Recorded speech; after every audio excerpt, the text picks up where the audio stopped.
Hello everyone, আজকে আমি আপনাদেরকে কচুরলতি ইলিশ মাছের কাঁটা দিয়ে রান্না করে দেখাবো। এর জন্য কচুরলতিগুলো পরিষ্কার করে কেটে নেবেন। কাটার পর একটু লবণ দিয়ে লতিটা মাখিয়ে রাখবেন যেন গলা না ধরে, আর লতিটা একটু নরমও হবে, রান্না করলে তাড়াতাড়ি সিদ্ধ হয়ে যাবে। এরপর কাঁঠালের বিচিগুলো কুচু কুচু করে কেটে নিলাম। দেখুন লতিগুলো নরম হয়ে গেছে। এখন কাঁঠালের বিচিগুলো আর লতিগুলো ভালো করে ধুয়ে নিলাম। ইলিশ মাছগুলো ধুয়ে রাখলাম। এটা কষিয়ে রান্না করব, তাই আর ভাজলাম না। এখন একটি প্যানে তেল দিয়ে পরিমাণ মতো পেঁয়াজ দিব। পেঁয়াজগুলো ভাজা ভাজা করব।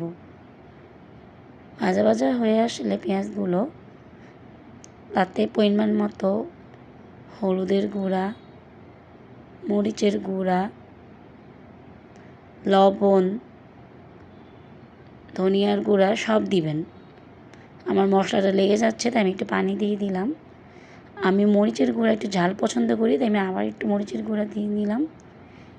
আপনারা আপনাদের পরিমাণ মতো সব মশলা দিয়ে মশলাটা কষিয়ে নেবেন। এই দেখুন আমার মশলাটা কষানো হয়ে গেছে। এখন আমি এতে ইলিশ মাছের কাঁটাগুলো দিয়ে দিলাম। এখন এটাও আমি সময় নিয়ে কষাবো। আপনারা অনেক সময় নিয়েই কষিয়ে নেবেন যেন মশলাগুলা ভালো মতো মাছের ভিতরে যায়।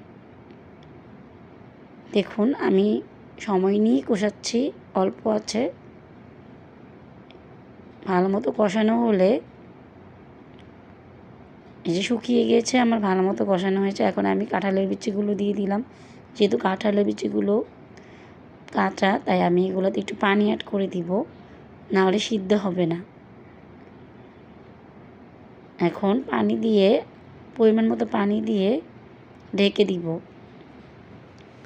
অল্প আছে বিচিগুলো সিদ্ধ হবে, সাথে কাঁটাগুলো সিদ্ধ হবে।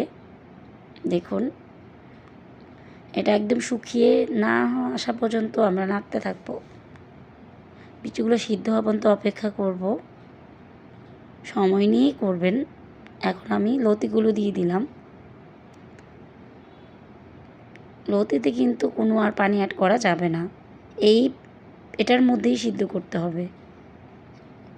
অবশ্যই অল্প আছে ঢেকে দিবেন, তাহলে লতিটা ভাপে ভাপে সিদ্ধ হয়ে যাবে। আর একটু পরপর নেড়ে দিবেন যেন মশলাগুলো ভালো মতো লতির ভিতরে যায়। আমি একটু পরপর ঢেকে দিচ্ছি। দেখুন একদম ভাজা ভাজা না হওয়া পর্যন্ত অপেক্ষা করবেন। আমি সবসময় এভাবেই কচুলতি